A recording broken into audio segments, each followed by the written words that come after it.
You're listening to God Deserves Better, a program dedicated to equipping the saints to create like our Creator.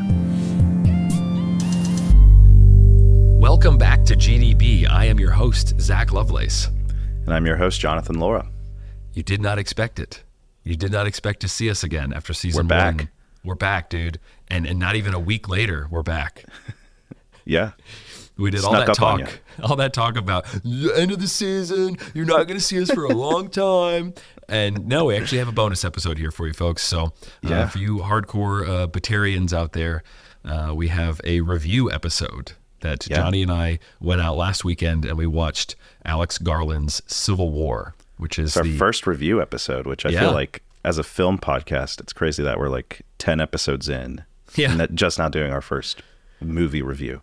That's true. And an odd movie Oscars. At that. You know, we did the Oscars. I guess we did Oscars, And that was a bunch of reviews kind of slammed together or whatever. But that's fair. That's fair. This is like, box office. It's still the number one movie in America. So it seemed like a prescient take to take a look at this movie that I saw the trailer, I think, last fall and was like, that looks pretty interesting. A Civil War movie in 2024, an election year. Somebody's up to something. So my conspiracy schnoz was locked in on that. I was like, I need to give this thing a sniff. Are you do you still consider yourself like a big A24 guy, or are you kind of like on the outs? I am on the outs for sure. Okay. We've definitely broken up at this point. Too many satanic movies in a row. Yeah. And for those who don't know, it was produced by A24. The kind of art house little starlet fighting for the mid-budget studio movie. Yep. Which is great. And that's what I liked about them, and I think that's what most kind of film heads like us and other folks in our demographic are all about. Is like, oh, fresh voices, fresh stories. This sounds cool. I've just gone to one too many A24 movie and seen like a 700-pound man win an Oscar. Brendan Fraser, win an Oscar, which. Anyway, this isn't a review for The Whale. This isn't a review for The Whale. But for those who don't know about Civil War, because it definitely snuck up. Before this, Johnny and I were talking about doing a review, and I was like, why don't we do this one? And he's like, why? I didn't know much about it. I haven't been getting fed in my algorithm. I purposely act like an unsaved guy in my algorithm so that I always know what those guys are getting. You know what I mean? Yeah. It's always feeding me just the world garbage of A24 and whatever else. I don't know. That's a whole other conversation that we're actually having off mic right now about like your interaction with social media. But let's just consider that a teaser, folks. Consider that a teaser for what's coming. Season 2 teaser. Season 2. Yep. Yeah. So just give you an idea. To give you an idea of what we're going to do here, we're going to just take a look at an overview of what Civil War is, who's a part of it, creative team, that kind of thing, and then what we liked about it, what we didn't like about it, and then what could be done better, because we're a show where we think God deserves better. And so these folks, they made deserves a better movie. Civil War. God deserves a better Civil War. That's exactly right. So to give you guys a little idea, if you want to pause it, go watch a trailer on YouTube, something like that. That's probably the best bet. But this was the most expensive project to date for A24. Again, they do like. Did we give a spoiler warning? There's going to be spoilers. No. Just, I don't know if that needs to be said, but I'm going to say it anyways. Yeah. You guys, I know you've been waiting to hear how this movie turned out. I mean, maybe I don't know. That's true. Don't tip our hand too much, Zach. Spoiler alert. Yeah. So we have, again, the most expensive project to date for A24. This was over double their most expensive one previously, which was Beau is Afraid, which was at like $35 million. And this is $75 million. Wow. So, and is a darling director of theirs, Alex Garland. And he's done Men. He did Annihilation. He did Ex Machina. Those are just some of his bigger movies. He wrote 28 Days Later, which is a pretty great zombie movie. And he's a Brit. I don't know much more about him other than that. He usually has a cerebral take on things, usually a cooler tone to his movies. But yeah, he wrote this movie presumably a couple of years ago. Yeah, he said that he had it written before the January 6th riots or whatever, insurrection. Yeah, which for those who haven't seen a lick of the footage, that's like what it's going after a little bit. So to give you an idea of what it's about, the log line reads pretty simply that it follows a team of military embedded journalists who trek across a dystopian future America, not so distant, I might add, as they race against time to reach Washington, D.C. before rebel factions descend upon the White House. So you get Kirsten Dunst, and I don't know anybody else's name. The knockoff version of Pedro Pascal? Yes, that's exactly right. Yeah, I mean that's literally what in my mind kept popping up. But let's see. He played Narcos, I believe. It's Wagner Moura is the guy's name. Yeah. And then Kaylee Spaney, or Spiney, maybe is how you say her last name. She played the young girl. And then Stephen McKinley Henderson played the elderly black journalist that joins there. I've seen him in Dune, I believe he was in. And he's in Dune. He's in Lady Bird. Yeah. Just a good character actor. A little more who ends up in a bunch of things. Well-known than the others. Probably the second bill. Yeah. Or no, Jesse Plemons is in there, but you see him in all the trailers. He's the "What kind of American are you?" That guy, Todd from Breaking Bad. For those who don't know, or like Mike. For those who grew up watching early 2000s kids movies like myself. Yeah, you're digging into his filmography. You ever meet him, you're gonna be like, "Oh, I loved you in Like Mike." Oh yeah, that'd be the first thing I tell him. But no, he's also such a good bully. Yeah. I mean, in Breaking Bad, he plays a really good, autistic sociopath. I don't know what they had him on, but he was very hateable in that movie, or in that show, rather. But so we follow this group of journalists across a kind of a war-torn U.S., and you jump in media res. This war has been going on for several years, and it's a violent movie. It's kind of a character study. We're really with Kirsten Dunst's character the whole time. Yeah, you're with all four of that core group for most of the movie. Yeah, it's kind of like a road trip movie. Plays like that. So that like Zach said, the four characters are going to Washington D.C. to interview the president. That's like their main goal, which doesn't make a lot of sense. I don't think anyone is filming it. They just have photography cameras and a guy who's going to ask him questions. Yeah. And I guess that's it. I don't know what. Yeah. It and felt they also very don't really they're told it's not likely that's going to happen because they're going to shoot you on site. They're going to shoot and they just journalists go on anyways. Site. And exactly. And they make some sort of shadowy comment about being able to do it anyway somehow. And it's like, okay, well that set it up. Like, I'm interested, how are you going to make it work? The young girl tags along. There's like an initial protest that this woman suicide bombs herself at, and that's where Kirsten Dunst's character Lee meets the younger, kind of like 20-something-year-old photographer who wants to become a war photographer. Yeah, and she follows her around. She says, "You're my hero. You're my hero," and then she ends up convincing the Pedro Pascal knockoff guy to bring her along. And so a lot of the movie is devoted to just little episodic type things on this road trip where, they encounter something awful and the girl wasn't prepared for that. And Kirsten Dunst's character is, the word that keeps popping in my mind is barbiturated. Like, she's just completely medicated the whole time. She just looks like depressed. And I mean, that's like the her point. one adjective. Look barbiturated in this scene. Yeah. She just has the same face through 80% of the film. Yes, like you just slam some beaver tranquilizers, and now you're just got a camera in your hand. It's about desensitization, I would say. Yeah. Her character versus the. We'll get into that. We'll get into some of those larger themes, but let's just start off the top, man. I mean, that's a little bit of the synopsis. Do we want to spoil the ending, or we will? We'll get to that, but okay. We'll get to that because I think that's part of the likes and dislikes aspect. Yeah. But Nick Offerman plays the president. You also see him in the trailer, so he's famous from Parks and Rec.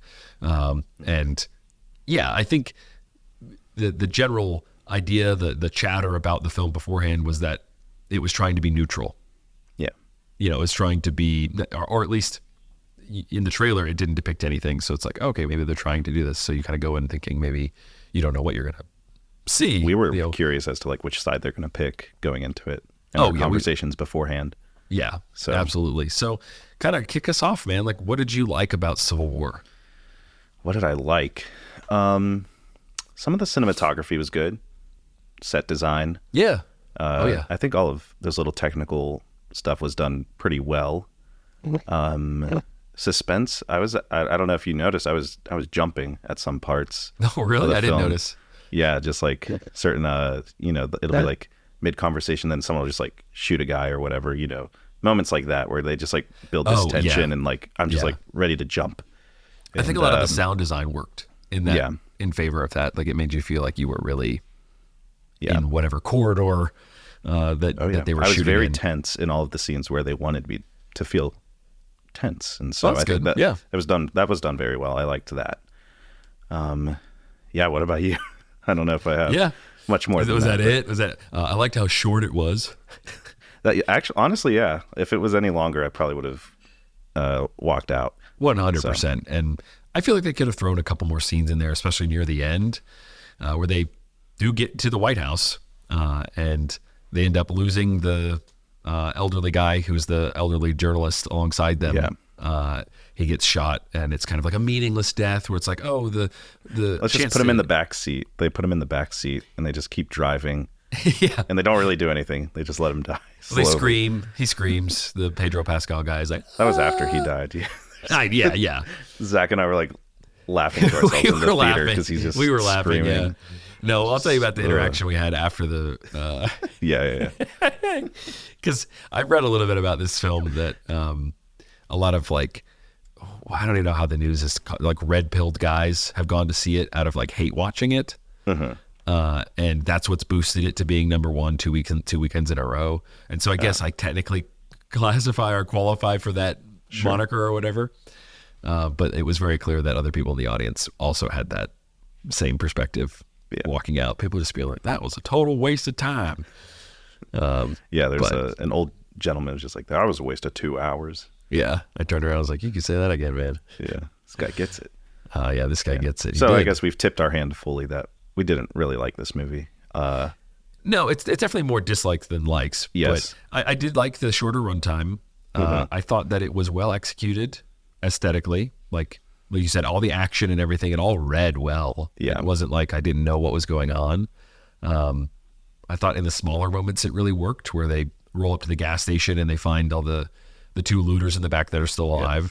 That whole thing was disturbing and off-putting. Each vignette probably could have been like a good short film, or at least most of them, maybe not all of them. But all these little like tense moments could have played as a really good short in and of itself without, it's just a combobulated amalgamation of short films is kind of how it felt.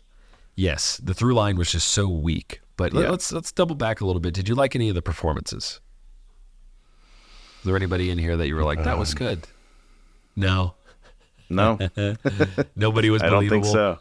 I thought Kirsten Dunst was good. It's just very one note. I guess I'll say just Jesse Plemons' character was done pretty good. Okay. I just was upset. If you've seen the trailer, this is kind of a big spoiler, but he's like barely in the film. Like maybe 8 minutes, 10 minutes. Less. Maybe. Not even, But his scene was really good. He played kind of like a crazy guy with a gun. Yeah. So that was done really well. Power couple, Dunst and Plemons. Yeah. I mean, my note on his thing was that it kind of seemed like he phoned it in a little bit. You think so? Just a little bit. It was better than I was expecting it to be, his little guest thing. Okay. I was expecting it didn't seem too difficult to perform. No. As a non-actor, I don't know. I don't know all the depth that goes into that, but from the outside looking in, I guess I could agree. Yeah. The other thing I really liked is they worked in the mixed media thing very well, where they are photographers, and so it will cut to pictures that they're taking in the moment when people are dying, and it cuts to like the shot of them dying or other carnage that's happened. And the sound mixing is really good in that. Like it kind of pulls you out for a second. Yeah. And then you go right back in. Yeah. Those things were good. Those technical aspects were good. This is getting into the dislikes section now. I wish that they had stuck the landing thematically and made it more meaningful overall. Like now you're getting into the how do we make it better part. Sure. My dislikes are very, very related to how I think it could be better. But I think it was underdeveloped and felt very rushed. as a product. Yeah, I don't disagree. What else did you not like? Performances, for sure. Just all of them felt fake? The writing, well, majority of the performances. The writing was a little iffy. Like you said, it kind of felt rushed. Yeah. I didn't really get most of their motivations. It's kind of just like, and we've talked about this off mic, but like, I guess they're kind of just doing this one goal, and which is to interview the president. And they don't really give like a big, heavy reason as to doing it. Like they're risking their lives. I guess it's for the job. We kind of like, I was kind of saying like, oh, maybe it's just like this is like our one last hurrah before we give it up or something. Like something like that would have helped a lot. Interviewing the president is pretty low stakes. You're not saving the world. Yeah. You know, you're not doing it. You're not doing a mission, you know. Yeah. And another thing with oh, sorry. I'll let you finish. The logline describes them as military embedded. So they're on these missions with these people, but you never get any understanding of like the type of mission that they're doing. Yeah. Pretty much the two parties that are fighting that you see them, indistinguishable. Yeah. I think the bad guys are like the state, like the actual government, the president's forces, I guess is what we can call them. And they're wearing camo. So like Jesse Plemons' character, I think, was a presidential guy. But you can never really tell. It has a very similar structure to Apocalypse Now, where it's like we keep talking about the president. We keep, we're going through the jungle. We're seeing all these horrors. We're getting turned, to darkness. But then it doesn't have that payoff at the end, that Marlon Brando, the horror. And you really encounter that madness that somebody might go through by seeing something like that. So, a lot of the themes are muddled and jumbled up. And again, that gets into a little bit of my diagnosis of it. But I was going to say, I think it was a big fumble for them to stick to photography completely. I think they should have had the girl be like a videographer. Or the guy. Or the guy, yeah. Well, yeah. Someone. I don't care. Because he's like a journalist, I think. It's not. I guess he's a writer, I guess. Yeah. And he doesn't have a tape recorder on him or anything. No, he's just like walking around with a bulletproof vest on. Do they actually? I mean, I'm sure they do that, but I don't know if you need to be like all up in there. No, he doesn't need to be up close and in battle, with the photographers and whatever. They tried to paint having him a videographer would have made a little more sense and for and that could have been story cool in terms of multimedia. You cut to that type of footage, but you have no idea the type of news bodies that these people work for either. They mentioned the New York Times. I don't know if they actually work for them. I think they said they work for a competitor. Yeah. She's trying to upload photos at some point and the Wi-Fi goes out. Like the whole power goes out in the hotel that they're in, and you get an idea that, okay, infrastructurally, the U.S. is pretty weak. Yeah. But I don't understand what difference it makes to see these photos of this event. Yeah. So it almost felt like too meta, where we're supposed to just fill in the blank ourselves about what the issue is. Yeah, I think it plays into one of our theses, which is there's no such thing as neutral. And this film is trying really hard to play neutral. Yeah. And it's to its detriment. It's too toothless. Agreed. And even if it was to take like the side of the left or the right, whatever, would have helped, inject some meaning into what they're doing. Yeah. But the fact that I don't know who anyone's fighting, who or what anyone is fighting for. It's just like, okay, then what's the point of all this? Yeah. And I wrote out this sentence earlier in my notes here. Where is it? Title is theme, and theme is structure, and structure is character. So working our way backwards, your character journey, that's what your character is choosing to do or not do, and that reveals who they are. And that is the structure of your film. So you're seeing them go through these obstacles and the acts as they're structured, and you're moving them up and down, and then finally getting them to where you want them to be, what they've learned. And that's the theme. And that's what your title is. So that's where the thread that connects everything. And okay, we chose the term Civil War as our title. So I was expecting way more of an internal civil war for Kirsten Dunst's character, which would have dictated more of the structure and more of what we've seen, what we'd spend time doing. And we get a little bit of that, but it's such a half measure where she's like in the bathtub, boo-hoo, I saw people die. Yeah. Her big claim to fame, her character, was that she took a photo of an Antifa riot. Yes, I took note of that as well. Yeah. The Antifa massacre or whatever. And it's like, even the way that's written is written to, you don't know what side she would have been on. Yeah. Or how that event, transpired or whatever. Like, really interesting trying to be neutral. Again, there is no such thing as neutral. We've said that in, I think episode 1 of GDB. It's one of our pillars, like you said, which is very wise. That this idea that no belief system or worldview, including secularism or atheism, which claim to be neutral or objective, is truly neutral.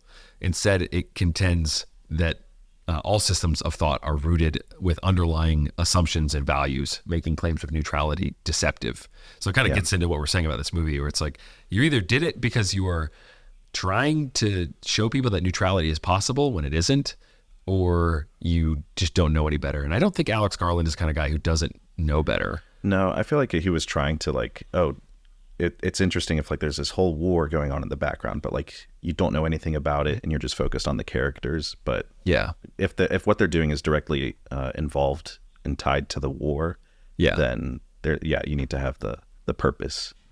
Yeah, and this comes at a time when nobody trusts the news. Like anybody, most people don't. Unless you just only watch the news, you're older boomer or something, you're getting your news from Instagram Reels and TikToks and all sorts of other alternative sources or whatever, which have their own spin. And I think anybody that tells you otherwise is lying to you. And that's the point, So the movie, it doesn't succeed at showing us neutrality either. I don't think it was neutral. The whole time I kept turning to you and being like, they're tipping their hand. They're tipping their hand. Like, even down to like the race of the soldiers that they chose and the gender of the soldiers in different times. It's like, and the president. It's like, I think Nick Offerman's president is 100% Trump because of the intro line that he is doing. He's like rehearsing his lines and he does this thing that Trump does, which is exaggerates. So he's like, he keeps saying this line about a certain battle. He's like, it was a very successful battle. It was a victory for our side. And he's like, it was, and he's trying to nail it, He's posturing, trying to show strength or whatever. And he's like, it was the greatest military victory of all time. Yeah. And he's like on the verge of losing power. That felt very Trumpian. They later said that this president dismantled the FBI. That feels very Trumpian. Defeating the swamp, defeating the bureaucratic bloat that is America, the unelected people who are spying on you, who are listening to this podcast. I'll take all the listeners we can get. So we have a lot of dislikes here, folks. Obviously, I think it's just a thematically muddled thing. And so the very baseline foundation of the film is anything that you build on top of that is going to be weak. To spoil the movie, they do kill the president. And it is a really weak ending. Kirsten Dunst dies. So you spend this whole thing with her and the younger photojournalist. And the younger girl finally kind of learns to have thicker skin, is more desensitized, is in it. Mentor-pupil relationship. Yeah, and she's trying to surpass her. And you're like, okay, so one of them is probably going to die. Like, I knew about halfway through. I'm like, okay, the way they're setting this up, it feels like, the desensitized mentor is starting to open up and remember why she started doing it in the first place. She's starting to feel again.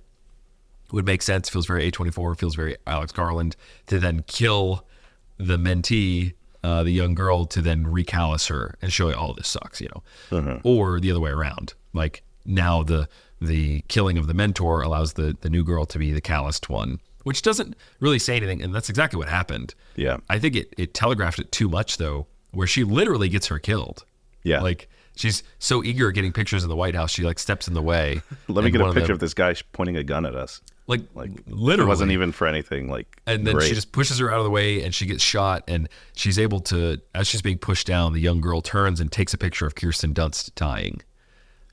Which mirrors a picture she had of her. Over. Yeah. She mirrors the picture of her earlier when she was trying on a dress in kind of a picturesque like bubble town where the war hasn't touched this town. So you have this like, I don't know, mirror images of her that she took of like these honest moments of her dying and her in this dress being vulnerable. But it, again, didn't add up to anything. She like stands up and looks at her and is like, oh, that sucks. And then keeps walking. They go to the president and they drag him out from behind the desk, which again, why is he not in a bunker? Yeah. And the reporter guy, the guy who has nothing to do, grabs him and he's like, I need he stops the soldiers. He stops the gunman and he's like, hey guys, hold on, I need to ask him a question, which is like somehow he stops them because earlier they just killed a Secret Service agent who was trying to negotiate with them. Mid-sentence, they just shot her in the head. So it's like, okay, now suddenly they're going to stop when they get to their main target, which they've all said they're going to, they're chomping at the bit to kill. Yeah. It felt a little like fantasy porn of like Trump killing. Yeah. Where if you wanted to imagine that, this is what it would be like. Yeah. Because he's whimpering and he's like, I need a quote. The guy has an accent, this Pedro Pascal guy, and I could it took me a full 3 seconds after him saying it where I'm like, this is like a really important line. It doesn't read immediately that's what he's asking for. Yeah. Anyway, it just didn't. It's a chaotic scene, and so then the guy's like, the president says, "Don't let them kill me." And he's like, "That'll do." And then as they're shooting him, the girl takes the picture. It reveals it in pictures and stills. Yeah, yeah. Which I don't know what they were getting. I guess showing, this guy's just a weak man or something. Yeah, and that's what a weak president. Elderly journalist with them earlier had said is like, all these guys, they're just weaklings when you get them alone, that kind of thing. So it's like, okay. Sure. If I've got 10 gunmen on top of me, I don't know, maybe I would just be like, don't kill me. They couldn't have. I don't think Alex Garland could have thought of an actual quote. That would have been the point of the movie, is like you pull him out and what does he say? It's like the whole thing that they're building up to, and it's just like falls flat. Well, nobody has any actual purpose. So like, what is the president doing? He's clearly overreached his power, I guess. He's power mad, and so that's why they need to get rid of him. And then there's some sort of fantastical alliance between Texas and California, and those are the resistance forces. It's like that's meant to just glitch you out enough, I think, mentally, that you go in and you're like, okay, so this is just a totally different, it's not mapped onto reality at all. So then what does it end up being? That war is bad? That was pretty much what I got out of it from other scenes as well. Like there was a big confrontation where they end up in this like Santa Land, Winter Wonderland amusement park that's like abandoned, and it's been war torn, and they get into a situation where they're stuck between this one guy from this house in the distance that's shooting at them, and these other gunmen on their ground. Good guy gunmen, apparently didn't want to shoot thank God them. It was the good guys that you were outside with you. It's just and they have like this line where it's like, who's the guy up there? It's like what side is he on? It's like, I don't know. All I know is like he's shooting me and I'm trying to shoot him. And they're like, but what do you mean? Like, what side is he on? He's like, are you being dumb, man? Yeah. Like, I'm just trying to shoot this guy. Like, it's basically what they're getting at. Is like, war is just, it boils down to that simplicity, which is just, it's just about me trying to kill the guy in front of me. Yes. And war is bad. It's not about the sides. Kirsten it's not about Dunst, what you're fighting for. No. She has this monologue at the beginning where she's remembering her career early on. The older guy's like, I remember you when you were young. You were just like her. You were naive and blah, blah, blah. And she's like, well, I used to think my pictures would change the world. And it flashes to all sorts of crazy things that she's taking pictures of. And she came back and nothing's changed. I feel like that's as close to a theme as well. Like, in terms of her inner life, what she's struggling with, what the Civil War is like, why keep doing something that doesn't work? There's something to be said there, but I'm reaching, at that point. Yeah, they don't do a whole lot besides that. They don't. So let's move to our God Deserves Better section here, and let's make this thing better. Yeah, Mr. Writer, the writer in the room. Zach, what's like the simplest way you could fix this? Because let's say it was rushed. Let's not take Alex Garland for his word.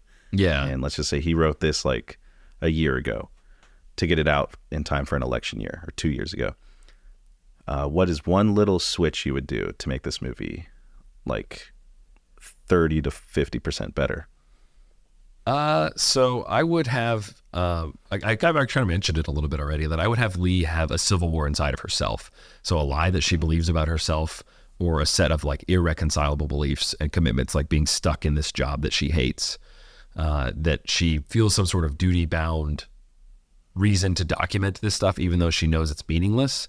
I think that I'm not a nihilist, so I wouldn't say it that way. And I guess maybe that's how we should fix it, is actually make it something that could be glorifying to God. Yeah. Oh yeah. Which would say that there are moral standards to things, and that people are morally motivated. So we need to understand more about the right and the wrong, as opposed to just like, isn't killing just bad? So I would dive deep into the character of Lee, Kirsten Dunst's character, and I would probably get rid of the overall plot.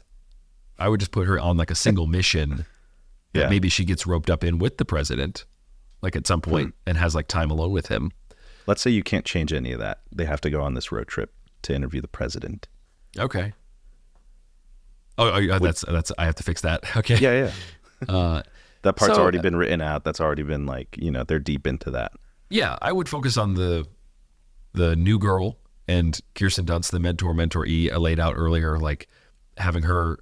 Okay, she started to open up and she's like, okay, this job does have meaning. It is important. I see the future that this girl sees. Like, my photography inspired her, and she's going to go forward and document things so that people can still see the horrors of war and choose not to kill their brothers and their families. Like, no matter these issues, and we can give them real issues, real toothy things about why people are actually killing each other. Government overreach is probably, it goes back to the actual American Civil War of like states' rights. However the flashpoint is for us, COVID-2 or something, too close to home, probably. The sequel, yeah. But yeah, I would have them go on that road trip, and I would get them closer. It's a buddy comedy. You could have some like conflict there, not like some an actual tension. Comedy, but like I did want like at least a laugh or something funny to happen. I'd cut the whole fellow journalists also on the way that decide to do the footloose thing and like pass people between cars. Yeah. If you're that was supposed to be the funny part. That was supposed to be like, hi, at least it was entertaining and not like, oh, I think somebody might die, but like, these guys are being funny. Yeah. Or trying to be funny. They're adding some sort of comedic relief or whatever, but I would cut them. That didn't make sense. I would commit to it being a dark thing. And I would explore the relationship between somebody who has fresh eyes and who is naive, and somebody who is like calloused over by all of this. And what could we actually say about it? Does human life actually matter? Like the war-torn lady's like, I take these pictures, I don't even see humans anymore. I see 15 pounds of meat, splattered on the side of a police car or whatever.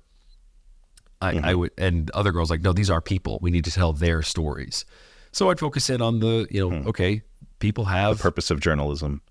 Yeah, is to show the dignity of the individual being made in the image of God, and civilian deaths, that type of thing, or even soldiers' deaths. I'd focus on the Chesterton quote, which is that a good soldier fights for what he loves that is behind him, not for what he hates that is in front of him. And so you'd show soldiers who are like, I don't want, on both sides, I don't want this thing to happen, XYZ issue. Because of this, I'd show them with actual soldiers leaving their homes, maybe actually having to stay with some soldiers, some militiamen or whatever, as opposed to everybody being like a really competent fighting force. Yeah. That is just an entity that they are documenting. I think overall making it more human, and hopefully then landing on, okay, if we're going to unseat some powerful tyrant, that is the president, then we need to tell me why he is that way. Like, what is his main issue? And maybe humanize him a little bit. Yeah. So that way at the end, when they take a picture of him, it's like the picture that they take could be like of the president dying, but then his child comes out and is with him. Yeah. So they killed the tyrant, but it's like, oh, but he's a man. It's not just, oh yeah, I can see Trump getting killed like that. That's funny. Yeah, couldn't help themselves. So again, it's all about the characters. That is where the issue lies. At the bedrock, it's what are you trying to communicate? And even reading about it beforehand, I'm like, I don't even know Alex Garland if he knew what he was trying to do. Yeah, like he said it's a companion piece to his other film Men, which I didn't see. I haven't seen it. Yeah, and I'd have to see it, I guess, to understand a little bit more about what he's saying about maybe dehumanization. Desensitization, that type of thing in the face of whatever. I don't know much about that Men film. I know I didn't want to see it. Yeah. Getting back to our too many satanic movies, A24. Come on. But yeah, that's my thoughts. What about you, man? Editor over here. Can you tell me what you might fix? Well, in terms of, I didn't really think about anything editing wise, just because, like, again, I thought that part was done well. Suspenseful moments were carried well. The main problems lie in the story and the characters. I guess I'll say, like, something that you actually said, so I'll steal one of yours. Something we talked about on the way home from the movie. You had mentioned that you would have liked it if Kirsten Dunst would have died right after she tried on the dress. Oh, yeah. This is like a little middle point of the movie that you mentioned just a few minutes ago, where it kind of shows, like, back to her human element. She is a person under that face, that hardened look, that calloused look, barbiturated. Barbiturated. And that would have, she would have died off. I think that would have given the young girl's character more purpose. Again, it's just about giving purpose to what these people nobody are had doing. any purpose. No. And I don't care about this bad guy is the president the bad guy? I mean, I guess, because they say he is. Is that the point? His death is not satisfying. Yeah. That's I'm so true. not rooting for the characters to do anything. Like, it's just like, okay, I guess this is just what they want to do. So I guess, go ahead and do it. They somehow have money to do all sorts of things. I said that afterwards, where I was like, what are they, Yeah. The whole, like, they stop at a gas station. They said they have $300 Canadian. Yeah. That's okay. Again, another hand tipping thing where, Justin Trudeau is driving that country into the ground and drowning them in debt and all sorts of government bloat and overreach and whatnot. And you're telling me that the Canadian dollar is worth more than the US dollar in this weird world? Like, it's too far removed. Like, you don't even know the basics of global economies and global politics, geopolitics or whatever. And just, I'm then doing the math in my head about how that would happen rather than paying attention to your movie. Play it closer to the reality and I could follow it a little bit more. But yeah, overall, for our first GDB reviews, how many stars? That's a good question. I think 2. 2, yeah. 2 stars out of 5. I'll give it a 2.5. I'll give it a bump for the editing and the that's pacing. Fair. I thought there was a lot of great needle drops too. Yeah. Like the music played was really good, and that's an editing thing. So it really elevated scenes, made them have more energy and whatnot. And so it's funny because we've talked about this before on this podcast, that having something that is technically proficient, technically excellent, that's what we want. And I think this movie achieves that. But its message is so muddled and so diluted, it pleases no one. It angers no one. Although I do think, again, that it's like tipping its hand that these people are liberal. Yeah. And so they just are like, oh, if you really know what you're looking for, you'll be pretty satisfied. But it's not even buried that deep. And another thing is that it was shot in Atlanta primarily. So that's pretty cool. I got to see a few things where I was like, I know exactly where that's at. I know exactly where that's at. Oh, really? And just bringing up that we were reviewing this, 2 people told me that they had friends who worked on the sets. Nice. I'm like, oh, that's cool. Like, for the most expensive movie, I think it was a $50 million production budget. Some of that went to people in Atlanta, hardworking folks who work on set. I think that's a pretty big win too. Oh yeah. Come on, give it 2.5. 2.25. Okay. We'll meet in the middle. Yeah, 2.25. That's our GDB review for Civil War, folks. I do not recommend watching it, obviously, 2.25 stars, but not for anything like trigger warning wise, Stronger Brother wise. There was really nothing Probably just in violence and language. Just violence and language, yeah. But an overall kind of meaningless venture to the movies. Again, the runtime was in my favor. Yeah. It was an hour 45? Something like that, yeah. Something like that. So it had pacing down, man.